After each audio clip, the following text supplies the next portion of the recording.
And hello everyone, I'm Dan Lutz, and I'm here with... Sometimes Lisa. More often Lisa. It's been a lot of times, a couple times this week, Lisa, actually. And we're here on the front lines in the battle against the deep state, the cabal, the Illuminonkeys, and all those that wish to enslave all of humanity for their own selfish reasons. Nice to see you back, Lisa. Thank you, Dan. Nice to be back. I think today's your anniversary, right? It's kind of the 1 year anniversary. We shot the video on the 9th, according to my time frame, right? On my computer, it shows up in the 9th. It was uploaded on the 10th of February. And then about 10 days later, we did another one. And then about another 10 days after that, we started our countdown, for the GCR, the Big Lie, series. And we just kept going after 2 weeks. And became DANK Live for a while. Yeah. What trooper you are, I must say. I mean, you have been so committed to this. And to do 7 days a week, I remember one time you missed, and I think you went to Manila or somewhere. I'm like, where is Dan? How dare he miss? Yeah, I was so upset that you broke the record. I remember. But I tried. Right? I really did try to get on. I tried to use the cell phone internet and break in and couldn't do call it. in and it wasn't working. Yep. So I remember that. Yeah. How did you even start with Tank? Like, how did that whole thing begin? Oh, let me give an update on Tank. He was recording at 3 a.m. this morning, and I don't know what time he actually went to bed. And then he had his daughter's birthday today, I think he talked about last night. I think he was a little wiped out when he called me a couple hours ago, and I'm just like, it's okay. I'll take care of Dan. We don't even need DANK anymore.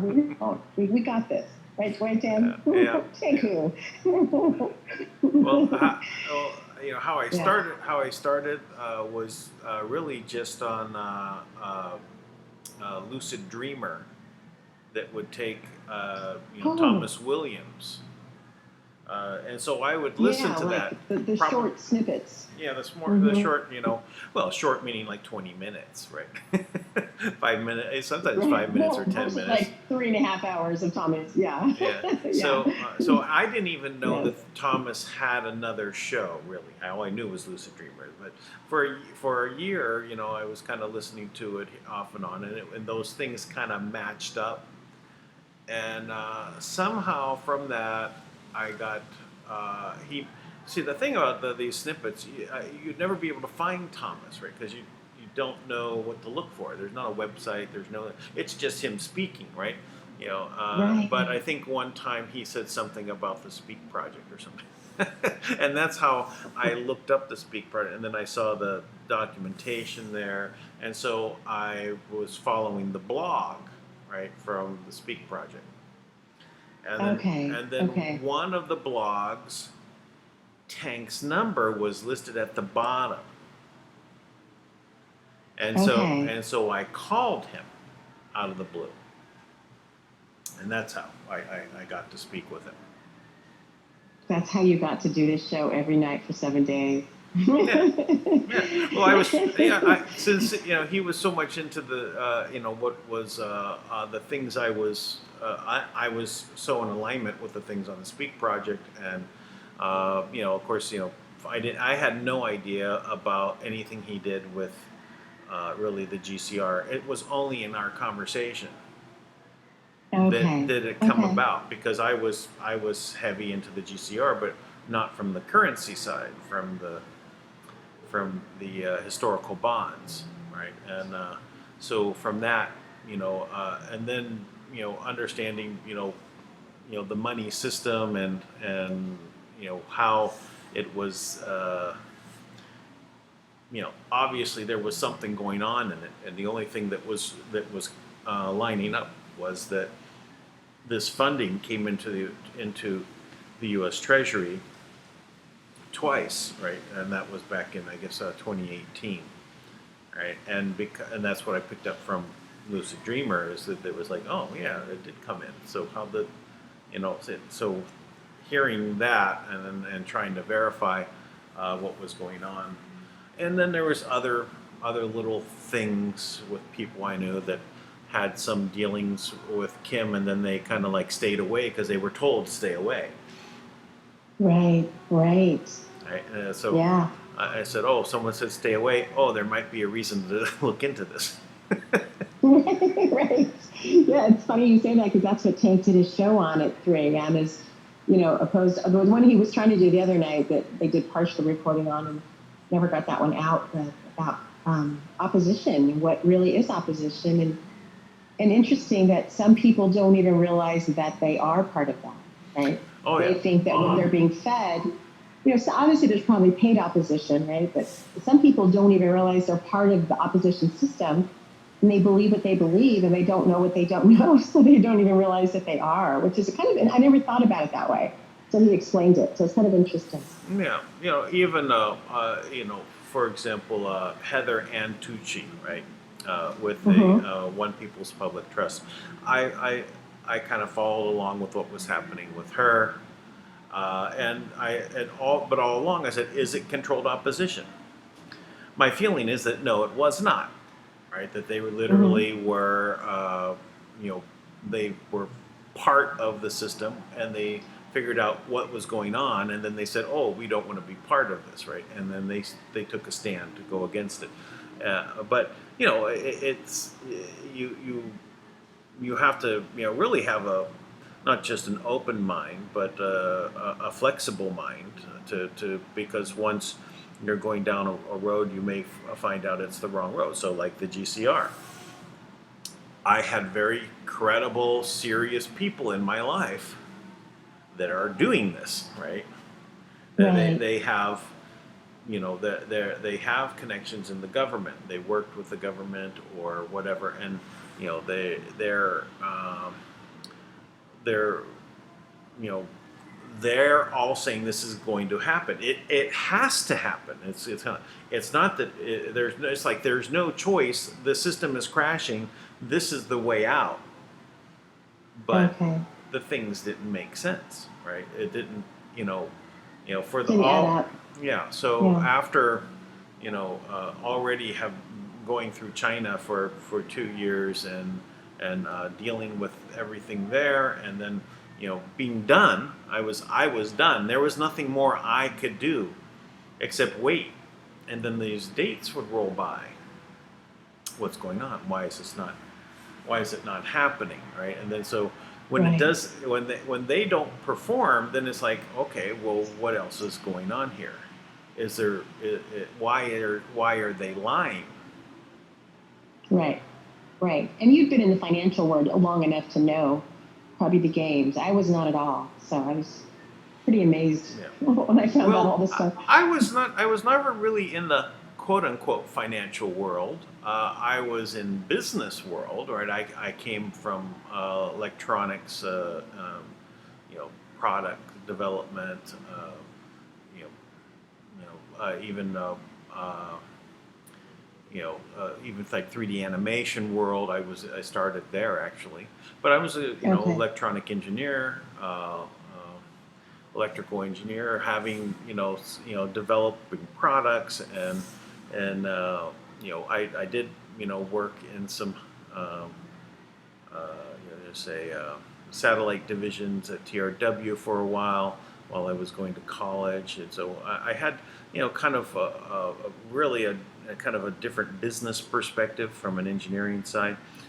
My Mm-hmm. father-in-law was one of the wealthiest men in India. He had many different you know companies, so I saw that the economy of India was into itself, all by itself, different, and the difference between what money is there, if you everybody who was in, you would say, the what I would call the middle class, meaning that you had one home, you had one car, you had maybe 6 people in your family, Mm-hmm. but their home was worth about $10 million. Oh, wow. And, That and was it, middle class? but that was middle class because the poor, was 90% of the population. Okay. All right, and so what we would call middle class was this, right? But there was the real rich, really super rich, right? Which would be like my father-in-law. That was maybe his houses were you know 10 and 20 and 30 million, and Right. he had many Right. of them, right? And he had many wives, and he had Ooh. different. Uh, so the perspective of what was rich there was different, and so I had kind of a different understanding of the financial world, because it was separated, right? It is separated away Right. from the rest of the world and into itself, right? So I could see that around the world in different countries, and how there was a lot of things that were the same, but what the difference was were these economic systems, and so seeing this difference. I think one of my most when I was in the GCR and I was in Hong Kong one time, I actually shot a video. It was kind of it did it had like, I don't know, 40,000 views in like a week or something like that, and I Wow. was just talking about the differences in Hong Kong with what everyone that is pretty much would be considered wealthy if they were in America, because the values of their homes, and I mean it's most expensive real estate. There was like $100 million penthouses, Right. and this is, and I was in one of them, right? And I was taking a video of this beautiful, very beautiful, right? Homes, and I mean these skyscraper type homes. But I could have said this would be the same thing as in on the beach in a beach complex in Santa Monica, California, right? And it Right. would be no difference in the building other than the location, and the view is just equal in beauty. But uh, the it would be maybe $2 million on the beach in Los Angeles, or Santa Monica, but there it was 9 million. Wow. Right? Yeah. And everybody's car in Hong Kong. I was showing like there there are no cars there that aren't like Bentleys and Jaguars and Lexuses, and I mean they're all what we would call high end vehicles. It's very strange, It's like Wow. that's the only thing that's driven around, other than taxis, right? I didn't So realize there was so many wealthy there, I guess.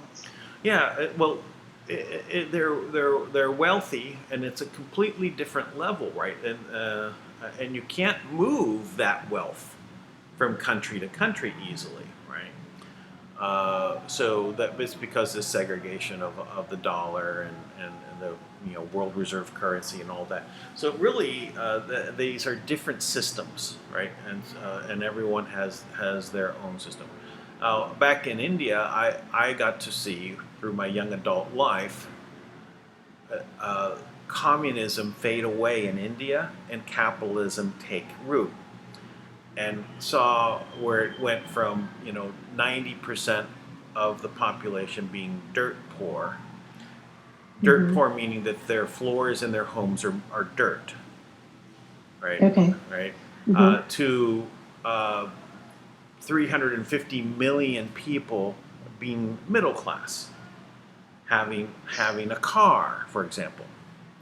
So That's an interesting shift, and I wonder, like, how did that really happen? I mean, I mean, they whoever was in charge of the communism must have had a hard time letting go, or they must have been taken out well in some at the form. highest level of the government, they basically just stopped being communist.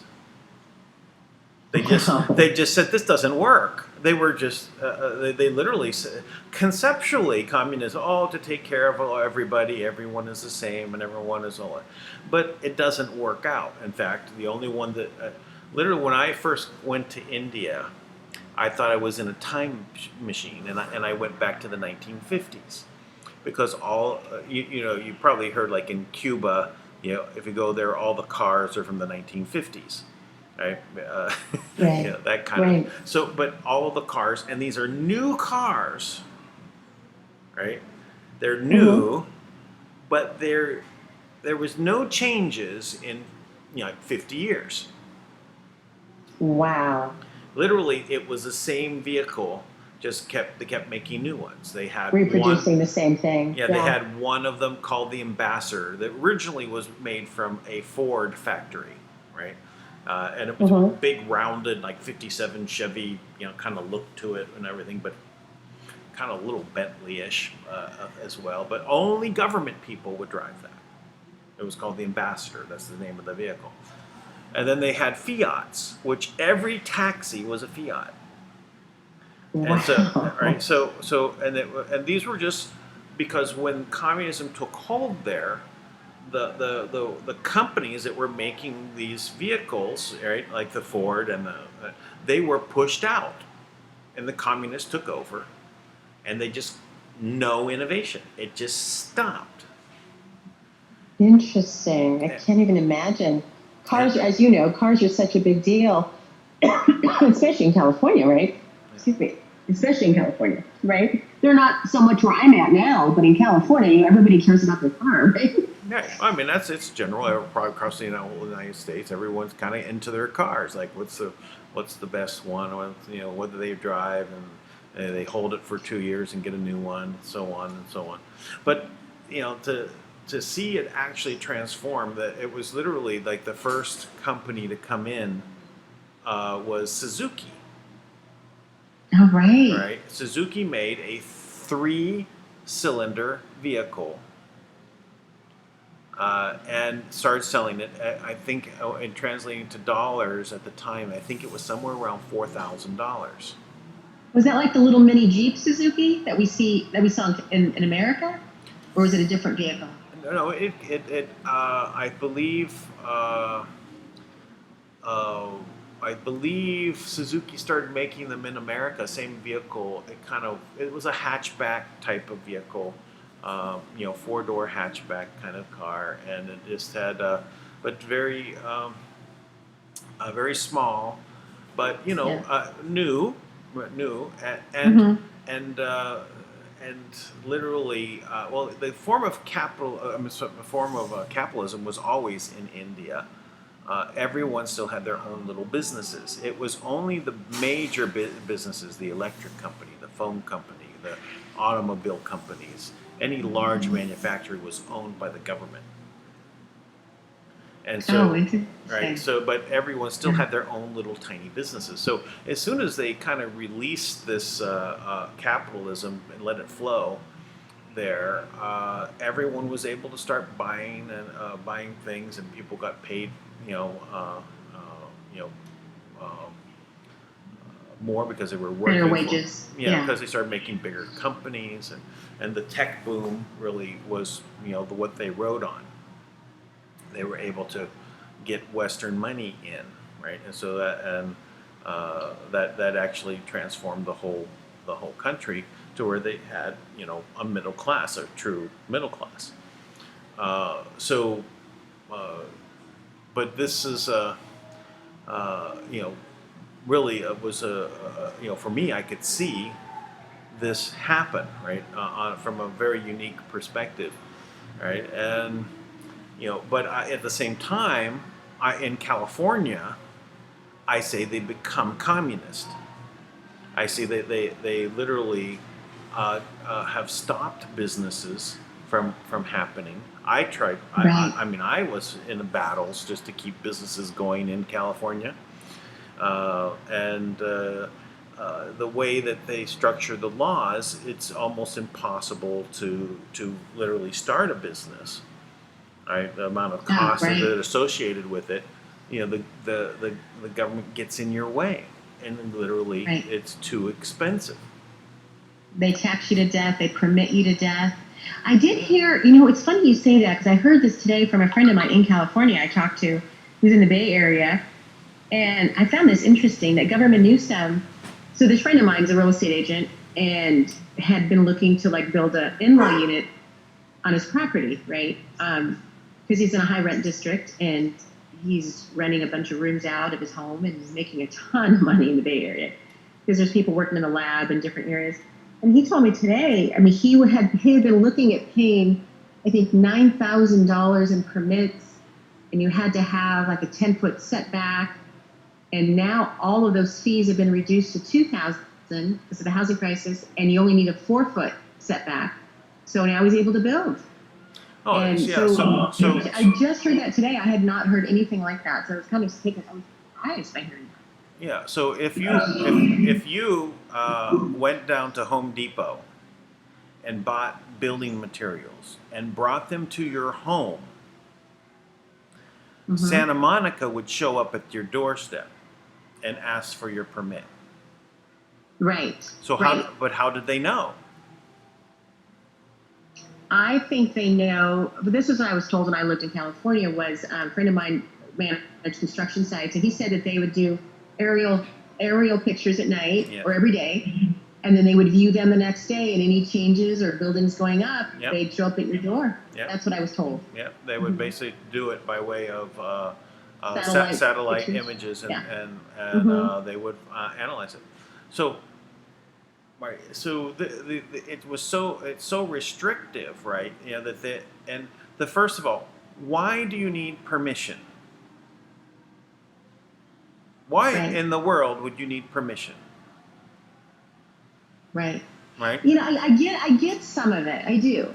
I'll tell you why, because I live in a place where you can have a really nice house, and then next door you got, like, you know, a guy with 25 cars parked in his driveway, and, you know, they haven't run in years, and junk everywhere and trash, and maybe like 10 buildings, they all look like they're about to fall down, right? So I get some of it, but then how do you segregate it? That's always been my question, is how do you segregate Well, it? here's the point. You know, okay, the guy with the 25 vehicles, fine. You know, if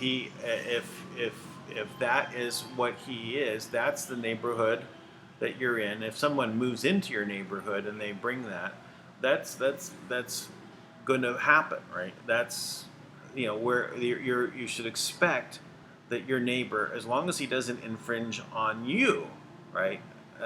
It's just that way. You have to Yeah. accept it. You know, that's my opinion, right? You could be nice about it, and they could be the rudest neighbor in the world, and, you know, then there's not much you can do with it about it. Now, Right.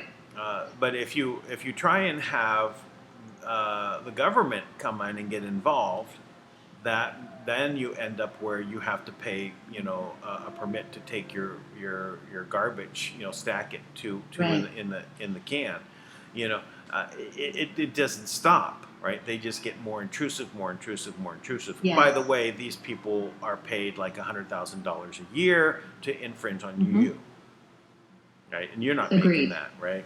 So Right. they vote themselves pay raises, and it's nonstop. So this is where I mean, you can, like, you have gated communities, right? And those Yeah. gated communities, Association, that CCNRs.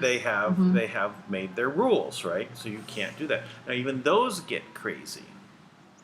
Oh, off the I came, as you know, as you did, you came from that area.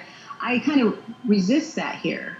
So I Yeah, love more of the rural areas, because when you come from California and everything is HOA, CCNRs, I was happy to get away from all of that, right? yeah, But then again, you can have that one neighbor who ruins it for everybody, because, you know, right, it's just the way it is in a rural area. You don't know what you're going to get, right? right, Somebody could just have, could be a great area and people are building and thriving, and then there's that one guy that just thinks, you know, his house is just a junkyard, right? So, right. um, but yeah, I agree with you. Like, there are laws. Like, okay, my daughter actually lives out of state, but she said, "Mom, there's this building where they're going to start. People were not picking up their dog's mess when they took them out for walks, and so if they found a mess on the ground, they were going to start analyzing it and seeing if it was your dog's, and if they were going to fine you." I'm like, oh my gosh, I can't even imagine. That's like over the top, right? Yeah, yeah. Well, I, Over I the top. remember one of the places where my daughter was living was this gated area, right? And so anytime anyone would come to visit, they were always being harassed because they parked in front of the house, Right, right? right, And that's a little ridiculous, right? You know, so you can take any of these things too far, right? You know, it's the right, overbearingness, you know, of this. So anytime you empower, you know, these entities to you know, say give say over what you're doing, you know, it's a double-edged sword. So you got to, like, really moderate that. So huge government is really a problem. right, Overbearing government is going to be a problem. People, you know, need to respect one another and work with one another, and that's what it comes down to. You know, I'm not saying right. you can't have any rules, but it gets ridiculous. So chasing business away. You know, I like to use Yes, this one example for Los Angeles.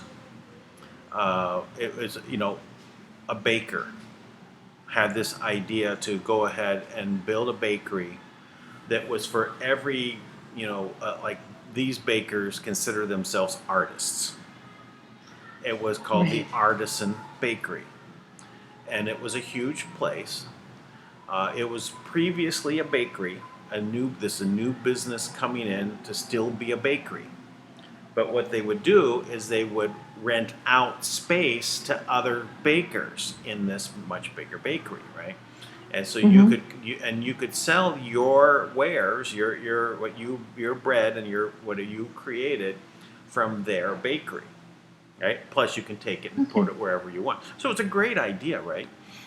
Right. In fact, I loved going to that bakery because there was so much variety. All right, and Right. so I was going to it for a few years, right? Then I fell out of going, and it was like so it was there for 5 years because that was the term of the lease. I showed up one day, and I was looking. I was going there, and they were closing down, and everything was leaving, and everyone. So I said, "Oh, this is." So I just asked, just curious. Well, what happened? It's a very popular place, right? Why is it closing? So I literally talked with the owner. And he gave me the whole horror story. He said that he would never, ever do any business in Los Angeles ever again. In fact, he was going to move out of the state. He later said, but he was thinking that he was going to move away from California. But he said never in Los Angeles. And he said what happened was, when you have an existing bakery and you come in and you're putting a new bakery in the old place that there used to be a bakery, the Mm-hmm. city is not allowed to come in and slap in all these fines. So it's like buying a business, right? You're a bakery. You're moving into a place that is a bakery. You're just taking over, right? And you're just changing the Right. name. The city's not allowed to come in and say, "Oh, well, you got to change this and change this and change this." The power company's not allowed to say, "Oh, we're going to give you this new rate." Everything is supposed to be exactly as it was, right? This is fair Mm-hmm. business, right? If you want to upgrade something because you're making it a big, add a new oven or whatever, okay, fine. You get a new permit and everything else. But what happened was, first, the city never came in for the appointments to inspect until Uh, after the deadlines. Because these deadlines were missed, and it wasn't his fault, it was the city not showing up. They said, "Oh, well, now you've got to change all the floor tiles to make this new special tile, right? Right? Because uh, what difference does the tile make?" non-fire or whatever. Yeah. No, but it was Whatever still. they It doesn't deemed it. matter what it was. It's Yeah. just new tile.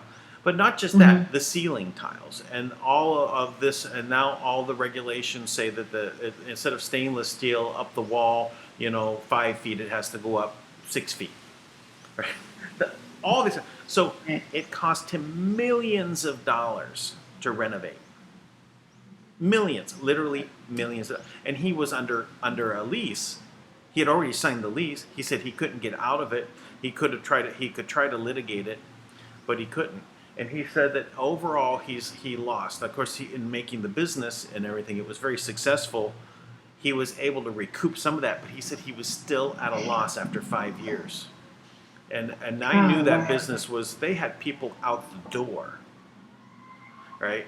So uh, the other thing was the power company jacked the rate up on him, and they weren't allowed to do that. He was supposed to get the same industrial rate on electricity as the previous business, supposed to be identical, Right. but they jacked it up on him. So there was nothing he could do other than get into litigation, right, and fight the power company, go in and fight the city. But as soon as the lease was over, he closed the doors and he left. And that's what the city of Los Angeles does to all businesses. It basically chases them away. Who wants to deal with that? Because who knows what the next thing they're going to come up with is, because Right. they need money. Right. How Right? they're going to fine you or, yeah. Yeah. And all they do is erode their tax base. And the Right. only ones left are the businesses that are too big to fail. Right? Mm. Right? The And that are super paying the most conglomerates. taxes, right? And they'll pay the most taxes, and so it's Most. basically it gets rid of all the competition. This kind of cronyism. And I'll tell you Right. something. They're paying the most taxes, most payroll tax, most everything. Yeah. And And everything. so they it's okay for those big businesses because You know, they pay all the higher rates. I remember in one of the offices. They own the land. They're not leasing necessarily. They buy the land, right? So it's a different. So I remember installing air conditioning in this office space I had. I had air conditioners, right? So I actually bought them by the pallet load, right? So I had these air conditioners that I was going to install, and I called, these installers, professional installers in Los Angeles, to install air conditioning. These were mini splits, that had heads, and they had the compressors outdoors, and so I called these like different air conditioning companies come in and give me estimates. The estimates were ridiculous to install these. It was like, I think the highest was like $13,000. Oh, geez. Keep in mind, this is installing only. Not the purchase of the AC, right. Just to install. Just to install what I already have, right? And we're just talking about a couple of condensers, compressors on the roof, right? And you're gonna run some electrical lines to a panel and the AC line, right? For the coolant, and that's it, right? And I think the lowest price was somewhere around $5,000. And I was no way going to do that. I ended up finding someone who worked for an air conditioning company that would come in and install it, when he wasn't working, right? Yeah, like a side job. Yeah. So it was like $700. Wow. Right. So that and it took him basically about a day and a half. The first day was prepping everything. Right, and then the next day he came and installed everything after he prepped everything, and that was it. For two days worth of work. And I remember talking with one of the. I said, I think it was the very high price of $13,000. I said, well, how much are you paying your installers? How many hours is this going to take? Right. And there's nothing. They wouldn't respond. I said, tell me where the $13,000 is to do this. We're not buying equipment. This is just turning some screws. Physical labor, right? Physical labor, yeah. You're going to drill some holes. You're going to mount some things, and it's going to take X amount of time. Even if you had 3 people, paying them $100 an hour, which they're not. They're billing you probably $1,000 an hour. It's a little outrageous. So what it is that that the only ones that pay this are these super conglomerates, right? Right. So in essence, they end up forcing out again small business because you can't afford to have air conditioning. No reason for it other than they have someone else that's paying those high rates. Same thing with insurance companies. All right, and insurance companies are a great idea. The problem is government getting involved in the insurance business because they set the price that they're willing to pay for something, right? They can actually drive the prices up, and because government's paying, the insurance companies go along with it, and then they get into this this relationship between the insurance companies and the government, right? And they keep it going. Then you end up with Obamacare. Yeah, I've been an agent for almost 20 years. So, the worst thing that ever happened to the insurance industry is allowing government to get involved. Yeah. Right? It's the worst thing that we could have ever done because, Obamacare is just an abomination. Abomination care is what we should call it. But it's awful. And, I remember 10 years ago when a company could just go out and buy health insurance for their employees. They would go out, they would get private quotes, from different companies. And if they could afford it, they would do it. And if they couldn't, they wouldn't. Right? And they had the option to pay part of it, pay none of it, do whatever they want. And now it is so regulated that they can't even keep up with all the regulations. Right. There's, open enrollment is ridiculous because every broker is trying to get everything because most of their enrollments are fourth quarter, right? So they're busting their butt for 3 months trying to get it all done. And it's just the government has put so many regulations on when you can enroll, who you can enroll, how much you have to pay, if you are going to pay. It's just, it's absurd. And it's never been more expensive than it is now, ever. And it's gone up so much since Abomination Care was put into place. Yeah. Yeah. So that's how I came onto the show, just so you know. So I actually had followed Tank for not very long. Like I was not real hip on the dinar and the revaluation stuff. I had just become aware of it like probably a couple months before I found Tank. And then I remember I listened to every single show you and Tank did on TUI, because back then TUI was on a lot right in the beginning. Mm-hmm. And I remember I'm thinking, I watched you guys every night for a few months, and I said, I need to reach out to Tank because they never talk about healing and wellness and all the things that we really need. And so when I finally called Tank, I said, Tank, I've been watching you for a while, and I need to do my own show. Like, I need to do like a wellness show. And I want to have you on as my guest. And I used to do it once a week because you and Dan are talking about this stuff. And this is what he said. He's like, and then we talked for like 3, hours, a couple times or whatever, and kind of get to know each other. And he's like, okay, this is the deal. He goes, what? That's when he was still on Blog Talk Radio, right in the very beginning. And he said, okay, I'll tell you what, we have a good chemistry, but why don't you just come on air one time and be my co-host? And we'll just give it a shot and see how it goes. And so here we are. Yeah. That's how I got to become his co-host.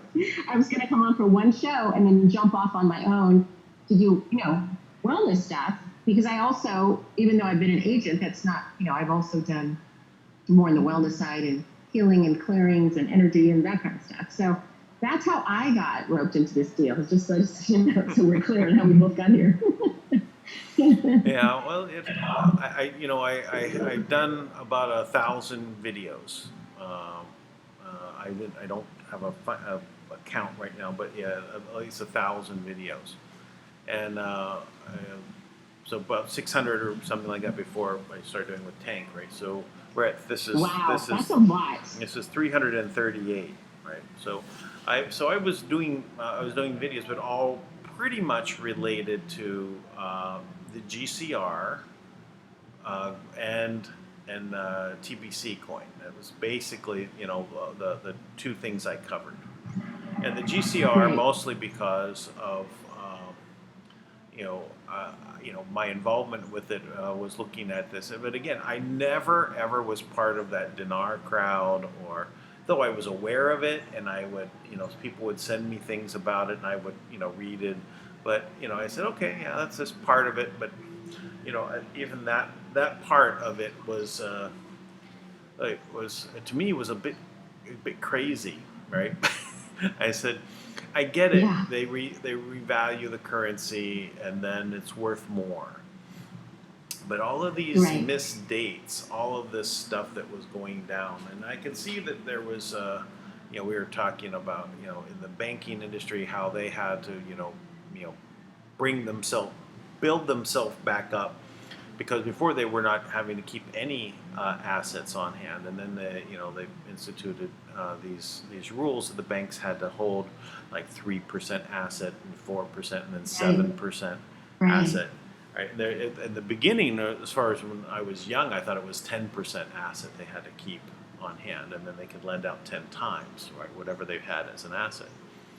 But that, and it realized that was all gone, right? And going back, how they just changed these things over time, and this is why in the beginning of the country of the 13 colonies, they had many monies, right? They were just money. Consider it like a check, right, from this particular bank. Like what? Consider it like a check. Like from you write a check to me, right, and you put $100 on it. Well, just it was from a bank, and they put $100. Wrote $100. This is the check, right? And they give that to you, and you can go around, and any of the other banks you could go and you can change that back to gold or whatever, right? And so that's so all of the banks made their own money, and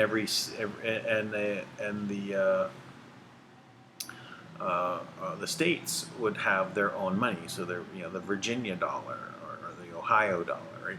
And they would trade them back and forth with one another, right? But there was no interest attached, right? And so they were actually able to go ahead and use this, because money is a strange concept, really, right? It's a piece of paper, right. that we also agree has this value.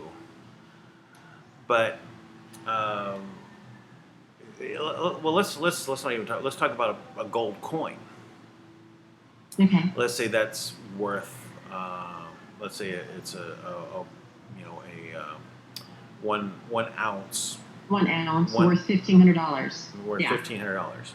So back then, if you want to say how many dollars that was worth, maybe it was worth $20.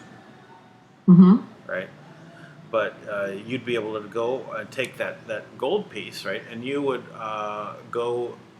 I gave this example with $100 before, but let's use the gold for the moment.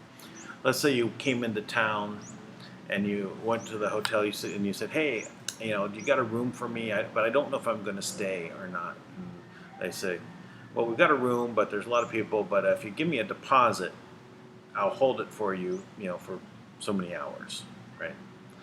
And so you give them the gold coin as a deposit, and you go off and you go to your meetings, whatever, and you're off and whatever.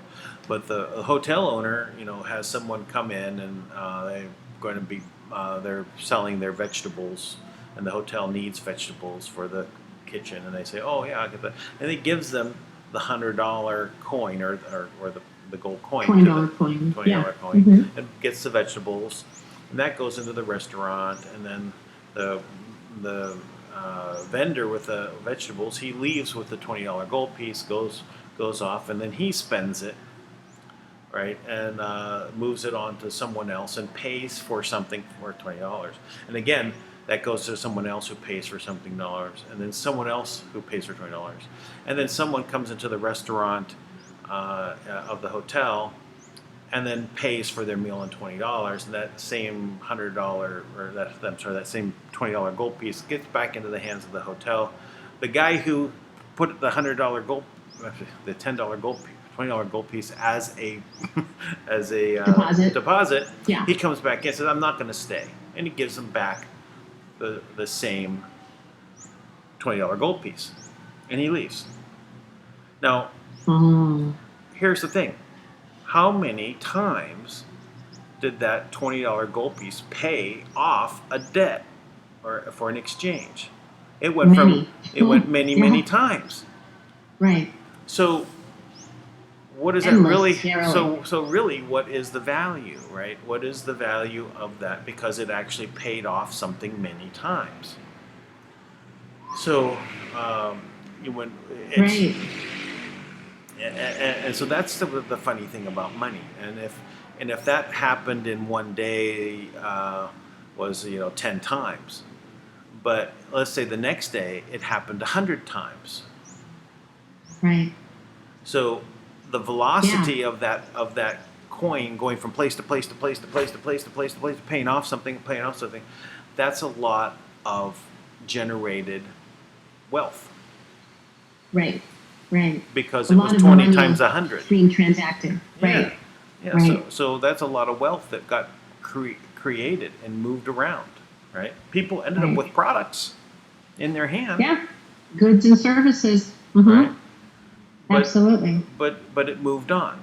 So when money sits in savings, it's not generating wealth. No. Right? No. It's got to be on the move. So money is a very it's not just about that paper that sits in your wallet or on your debit card. money has to flow. It has to actually have velocity and acceleration. Energy. And, Yeah. and Energy moving. It has to move. And as right? long as it's moving, it's generating a lot more. And who moves it?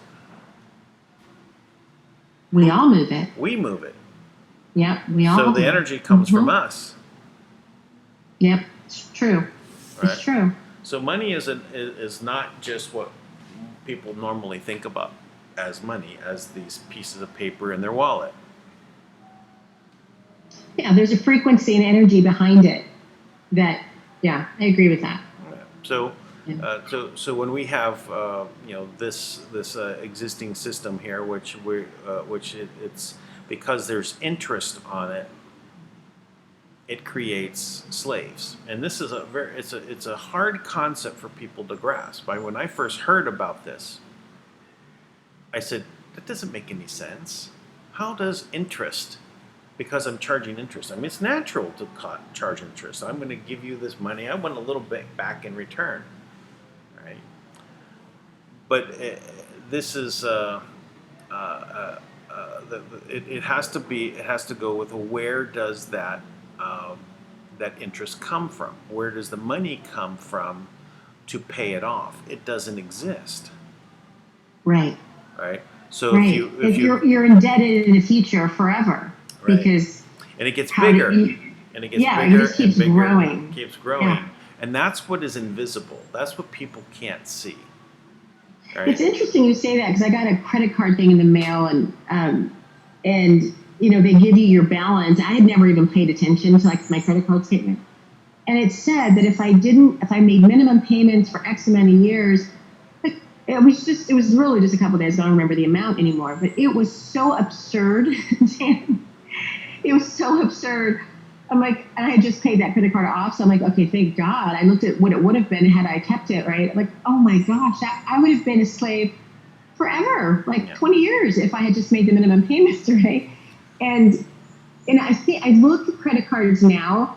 I was actually shopping today and like, would you like to apply for a credit card? All this stuff. And I remember being like in high school and thinking credit was the greatest thing on the planet, right? Like, oh my God, I have a credit card. But I remember thinking and seeing those interest rates, 6, 7, 8, if you had bad credit, 12%. I mean, now every credit card, even people with stellar credit, the rates are like 25, 26, 27%. How could anybody ever repay that? You can't. And that's the point. It could You're say it's even longer. Yeah. What if it was 101% interest? 101%? Yeah. Just take me out. You'll never I would feel like the walls are closing in every day. Yeah. At what point is it 200% interest or 500% interest? Right. At what point is it ridiculous? Well, 10% is more than 10% is called usury. It's associated with slavery. I didn't know that. Interesting. If you charge more than 10%. So the question is, how can anyone charge more than 10%? How are these credit cards charging 25%? It's part of the Constitution, I believe, that says you can't do usury. Right? So usury is 10% or more. So if you can't do it, how are the credit card companies charging 25%? Or more than 10 in any case? Or more, 26, 27. How are they legally doing that? Or I guess what they do is not always legal, but... Well, it's legal. It's lawful, legal, but they can do it because it's the corporate entity they're lending to. It's the birth certificate entity. So the usury laws don't apply to a corporation over a person? Is that what you're saying? Yeah. Well, over a living man or woman. Right. A man, a living soul versus a corporation. Yeah. Right. So that's how they can do it. Wow. Yeah. That's well. How do we stop that? What do we do to fix that, Dan? Well, there's a topic and a half. Yeah, that's like 5 shows, huh? Yeah. So I may have to bump Tank off for the next 5 shows. We have more to talk about. All right. So how to go about doing that? Well, one, we have to basically have people understand. So there's one of those words again, standing under. Be clear about what they're doing when they deal with that birth certificate entity. They have to they have to have that I can't want to say the word understanding, right? So and take Right. it, say, just use the word. Don't be afraid of the words. So, take it back, own it. All right. So you have to have that information or knowledge or education, right? So this I had a plan to do this in a way that provided perspective to people, meaning that there is this entity here and here's a different entity.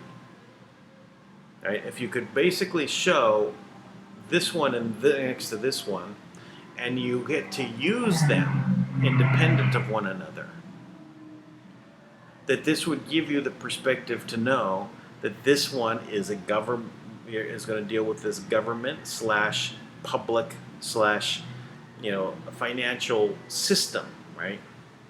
Mm-hmm. And corporate. Yeah. But if I want to get a loan, right? Is it proper to have any interest?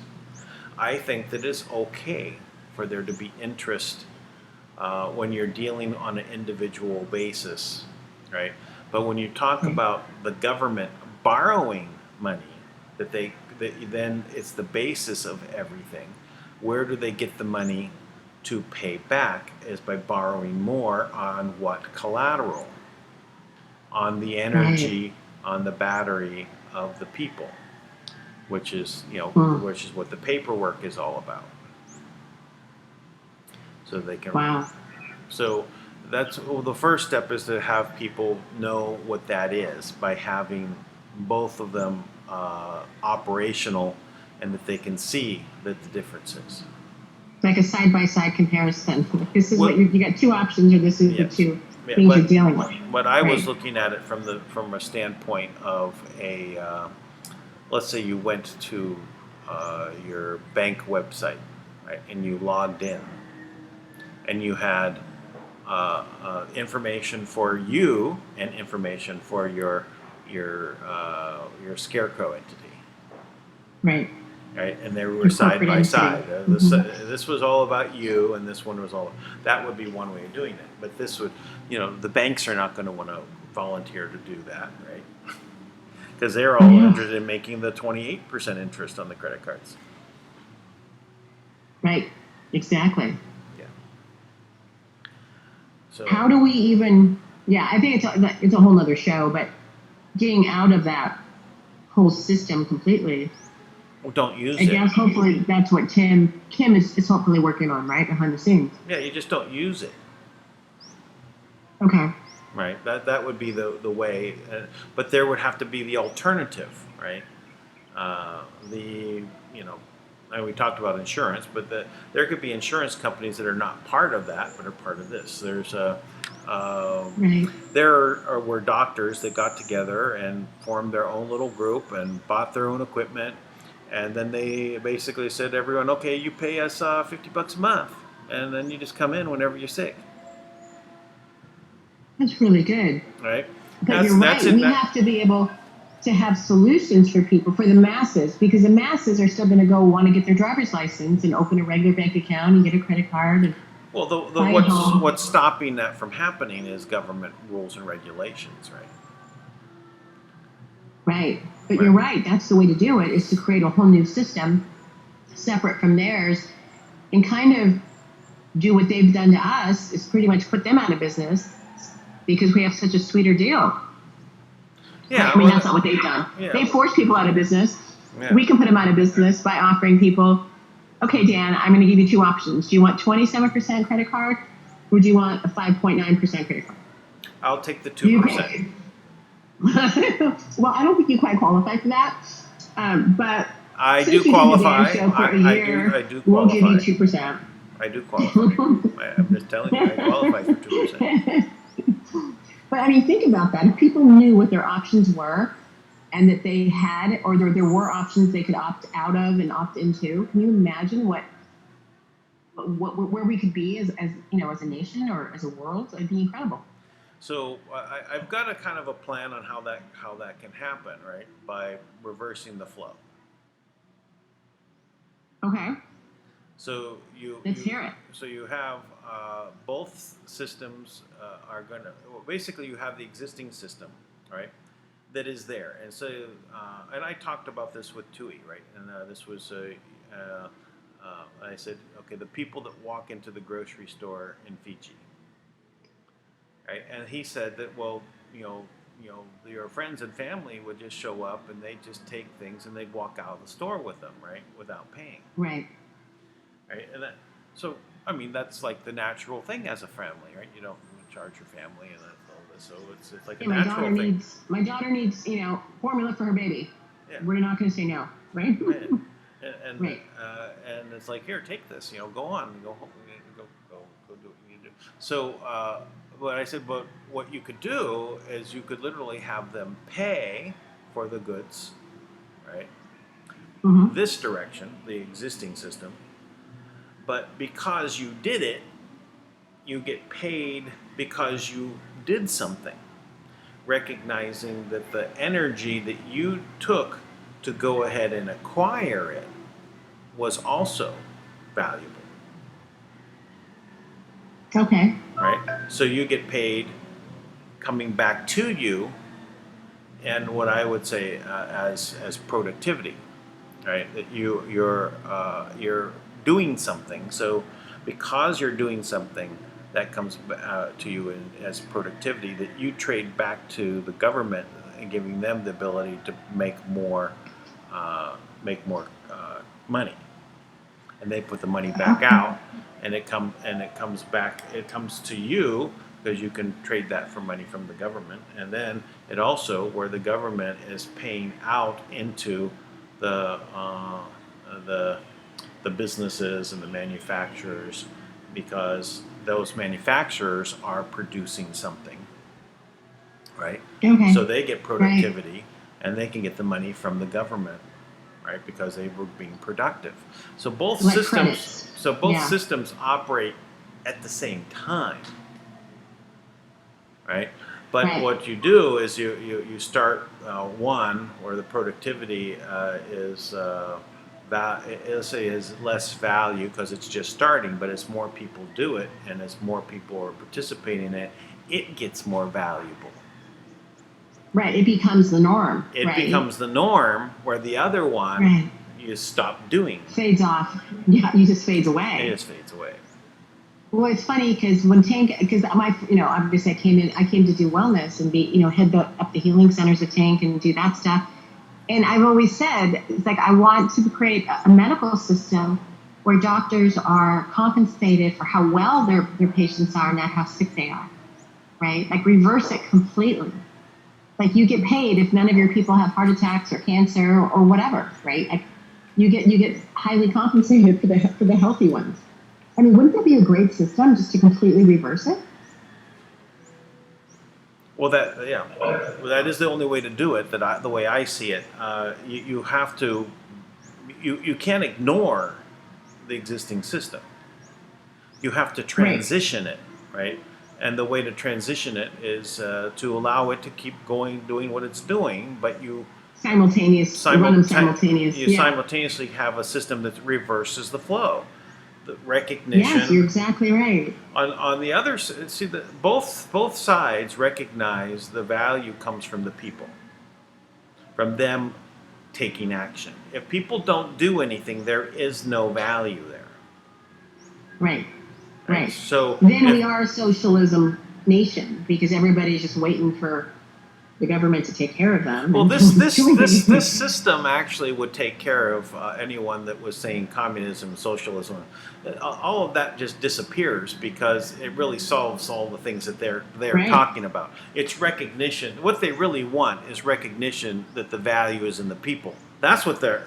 Right. That's what what they say they're doing, but it's not true. No. What they're doing is that if people do nothing, we are in trouble, right? Because that's when we surrender somewhat to socialism because we're not doing anything. We just want to be taken care of. where when we all do something, we're so much more productive. You know? Yeah, I mean, if there's just people sitting all day, not doing anything, not watching TV, not reading a book, only sitting there breathing, what is the value in that? Because they're breathing. Recognition that there is a minimal value there. But as soon as they get up and walk, they've done something else. There's more value in that. As soon as they've read a book, there's more value in that. As soon as they've gone out and they've shoveled the sidewalk, there's more value. Yeah. So when you've texted somebody, there's value in that. And as soon as you've recognized that those things that are base value, that is, the value of just meditation, sitting there and meditating and not doing a thing, that value is equal to base food, base shelter, base clothing. Right. Right. And then how do you rise above that? Right? Yeah. Even more. Right. All you've got to do is move. Right. All you got to do is do something. And the more you move, the more valuable you become, and you cover more bases. Right? Which is exactly the same system we have, except that in the existing system, all of that is collected by those elite, right? By the cabal. Right. They're collecting it. Right. The system recognizes the same value, but what they're doing is they're basically saying that we're taking that, right? In the form of the birth certificate entity, you're supposed to be the beneficiary of all of this, and instead they trick you into believing that you are the trustee and responsible for paying for everything. Right. So they're just stealing our harvest, basically. Right. They're harvesting. They've designed the system to basically funnel everything to them. And I'm just suggesting if we reverse the flow, then we're the ones that basically are capturing more of the money, right? And that's okay. Right, because that we capture money, because then we push that back out for the things that, if you're normally paying for something, think about it if you got paid for it. That would be like double dipping. It is, right? It is, and that's okay. I mean, you would feel like a double winner. No, you would feel like not only am I not okay. Let's say electricity becomes free, right? And suddenly I don't have an electric bill, and I'm getting paid for even using electricity. But the electricity, but everyone got paid. The manufacturer of the electricity is, well, let's put it this way: the people that are working at the electrical plant, they're paying to work at the electrical plant. Why would you pay? Well, everything's reverse. Oh. So here's the thing. Would you pay for working in a really bad place? Hell no. Okay, but if they made it a really nice work environment. Sorry, I didn't mean to say that. It just flew out of my mouth. No, but it's right though. But if it was a really nice place to work, you'd pay to go there. I pay to work at the Speak Project, just so you know. You have. Yeah, you constantly are doing that. See, I pay. It's a pay-to-play system here, just so you know. But I love what I do. So. Yeah, see? But isn't that's the idea, right? So those people at the electric company are paying to go work there. And if they don't want to work there, then why would they pay to go there? Yeah, I guess I never quite thought about it. If you asked me that and I wasn't working here, I couldn't even comprehend it. But the fact that I do exactly that, it makes sense right now. Yeah. If you'd asked me that a year ago, I'm like, are you crazy? Now keep in mind this would be slowly worked in, right? Because you'd be paying a little bit right? To go Right. It'd be a gradual. but the Yeah. other side would be paying also for you to become. So you'd have to work at that. So in reversing the flow right here, really just it is a it's a concept that just recognizes that that if you just reverse turn the wheel the opposite direction, the money is going to be flowing into the hands of people. And here's the other thing: in this system, there is no need for the government to tax anyone. Right. The government is not collecting money because they are the source of it, with permission from the people. From the people, we design By showing this. This is our productivity. What it's called points. It's productivity points. I did this. I did this. I'm giving that to the government. Right. The government creates the money and pushes it back out into the hands of the businesses and the manufacturers of the other products, so that they can pay the people to take their items. Oh my gosh. Can you imagine like going online and shopping and picking things, and you get paid to like, oh, I need a new pair of shoes, I'm gonna get more money. It's like, oh my gosh, I can't even imagine if somebody paid me to buy more shoes, right? How amazing that would be. Yeah. I'm a shoe girl. Look at myself. I'm resisting making jokes, Imelda. Yeah, so that would be incredible. Yeah. That would be like so amazing. Yeah. I like it, Dan. You sold me. I'm in. Where do I sign up? Well, I guess we just got to build it. Yeah, we do. And it's going to be. What's amazing to me is like I want to be a fly on the wall when the people that don't even know that like we exist and what we're doing, when they realize that the world has shifted and things are different. Like I want to like see like the aha moment on their face, because they're so far behind as far as even being aware. And so I just want to see all those aha moments in my mind. Yeah. Well, think about this. What if the banks were responsible for distributing money and then they couldn't hold it? Right. What if their whole role was to distribute it, right? And if they hold it, they get penalized. That would be fantastic. That would be amazing. Imagine just someone knocking on your door and saying, here's your check, here's your money, here's what you need. And they just keep doing it. Yeah, that's like. But the thing is that we can do this because it's automated. We can automate it with technology, right? And we could literally get to what they call the Star Trek economy, where money is not important anymore. Right. Where it really is just a piece of paper. It's not even existent. It's not.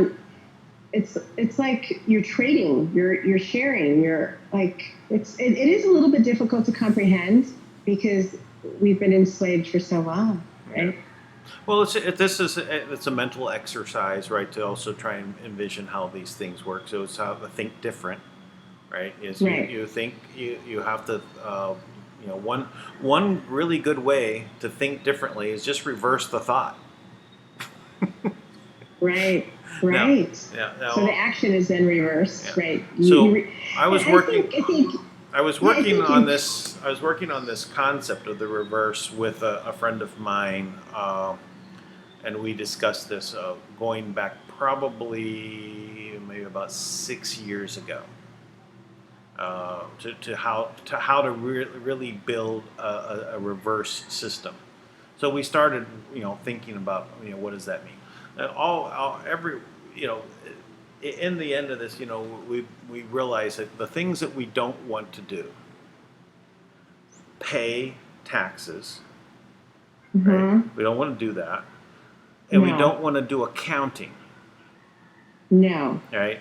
To keep track of all these things that now maybe if you're in a business and it's all about making sure you have enough product and all that stuff, you need to do accounting. That's okay. But to force everyone in the world to be an accountant,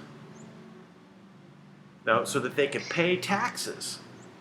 Yeah, all we're doing is creating a bunch of tattletales, right? Like we're saying, okay, if you bought or you saved X amount in this bank, or you received interest, then that bank has to report you.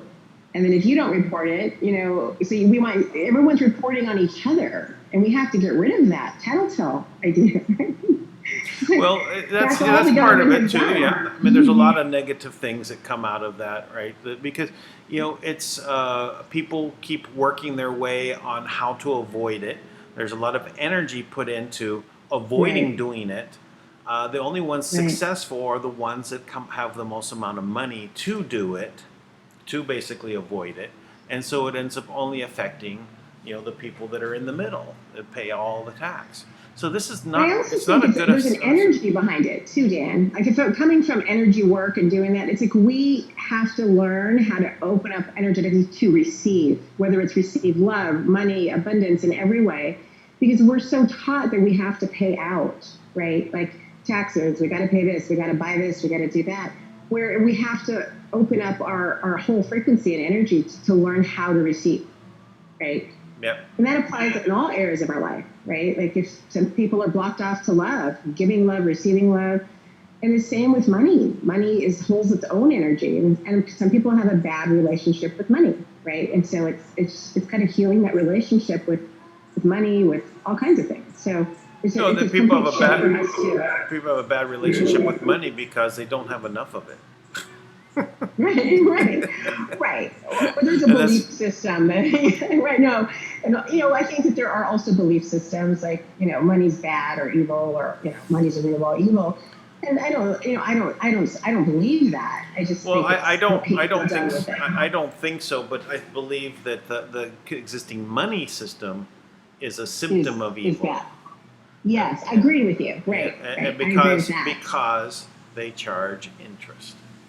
That's what it comes down to. Yeah, the motives behind them are evil, but the people themselves are not. The rich people aren't necessarily evil. Okay, just think about our example when we talked about the money that went around and paid for so many things around and around and around and around. That's just abundance, keeps flowing outwards, right? Right. So there should be enough gathered up by people, right? Listen, if the government never collected taxes, where is all the money? But we don't. The government doesn't receive the taxes. Well, they collect it, right? So they collect it, and it all goes off into one big bank account, somewhere. Okay, so, but if that did not happen, right, then it would be in the hands of all the people. Now, certain people would have a lot more than others, right? They're good business people, and they figured out how to the best widget or the best systems, and those people collect more of it, right? But if it's de-emphasized as to this value of there always not being enough, and there's never enough because you always have to make more to pay the interest, so there is always never enough. There literally, physically, is not more, right? So there won't be enough ever. Right? So the system itself is evil because of this system, and but this system to enslave you. But that's exactly it. It's the design of it to basically remove from everyone in all of society and gather it into the hands of a few, really into the hands of one. Yeah, you're right. That's exactly what it's designed to do. You're right. We have to reverse that and shift. And I think it's just a mind shift that it can be difficult to even imagine because we have been enslaved for so long, right? We can get to the Star Trek economy where people, it's not about money anymore. If it was all, let's just imagine we were like gathering. Is it like a bartering system? More like a bartering system? No. Just consider that things are being paid for as normal, right? But you're gathering so much of it into your bank account, right? You've got so much there hanging out that you don't even think about. Irrelevant. It becomes irrelevant, and that's what it is, right? And so we can get there, right? But it might take 100 years, of doing this. You're right. If everybody had $10 million sitting in their account, it would become irrelevant. All right. Right. Now that doesn't happen that way because you know, things like I said, some people are going to be sitting there just meditating and not generating too much in their account, but but there shouldn't be any reason why there's not enough there to feed people, right? Right. To house people, clothing. Right, and it's up to people to decide what they want. There could be people that just want to play Xbox all day long. Right. And if they can make money inside Xbox, then that's great. And if they don't make money in Xbox, that's fine. The Hot Pockets keeps showing up at the door. Right. You know, and it's also just, you know, a quality of life that you choose. For some people, it's not. They don't want a big house. They want to be free and peaceful, and, you know, hike every day or be in the outdoors or go or garden or things. You know, it's not as important to some as it is to others. So it's not about money at that point, right? It's about peace or quality of life or how active you are or how, you know, whatever it is your passion is, right? And whatever your gifts are, trying to expand those. So, yeah. Yep. Okay. What time is it? Let's see. We've been on a while. Man, I just don't know if we need Tank anymore. What do you think? I just, you know, well, that's it. Well, okay, for the next year, we just do Dan and Lisa. I cannot commit. I'm sorry. I am a non-committal kind of girl, and that just feels like, yeah, scary. Sorry. Okay, just 2 weeks. We just do it for 2 weeks. What's that? We just do it for 2 weeks and we'll see what happens. I know what that looks like a year later, Dan. I'm on to you, and I am going to let Tank roll with it because he's really good at commitments, and I'm a little commitment phobic, so we're just going to keep it right where it's at. Okay. Well, this is probably a good place then to break, and we'll come back tomorrow, and hopefully we'll see Tank tomorrow. I will make sure tomorrow that I tell him it's your official anniversary to some degree. And you kind of have 2 anniversaries, but yeah, we kind of have. This is just the first upload. Would be the ramp up 10th. one, and then you got the real one coming up. And what number is that? What day is that? March 5th, I believe. Yeah, okay, so we got about a month. We're good. Okay. Yeah, something like I will keep that in mind. Maybe you can have Chewy on that show. Yeah, March 5th. So we actually had one other in between on the 19th. Okay. We did another show on the 19th, and then on the 5th we started 2 weeks. Okay, well maybe we can have Chewy back that night. You know, just a 1-year anniversary party kind of thing. Yeah. Hey, Tui. It'd be good to hear from him. Send me a message, Tui. That's right, Tui. We need you back, Tui. We need a 1-year anniversary party, and we need you to be there. So, but it was good. It was a good show, Dan. Thank you for having me. I know you didn't have a lot of options, but I kind of forced my way in here tonight. And Tank shoved me in. Tank shoved me in, really, is how it looks. But no, thanks for having me, and I'll definitely talk to the Tank tomorrow. Awesome. All right, everyone. All right, thanks, Dan. Thanks, nice talking with you. Take care. Bye-bye. Be sure to subscribe. Please go to wwg1wga.love and go ahead and sign up there. You can give a donation of $1.11 a month, $8.88 a month, or $99.99 a year, or some other donation amounts are there as well for bigger memberships. It's all done as a membership. So thank you, and we'll be back tomorrow for the 1 year since doing this with Tank. We'll talk to you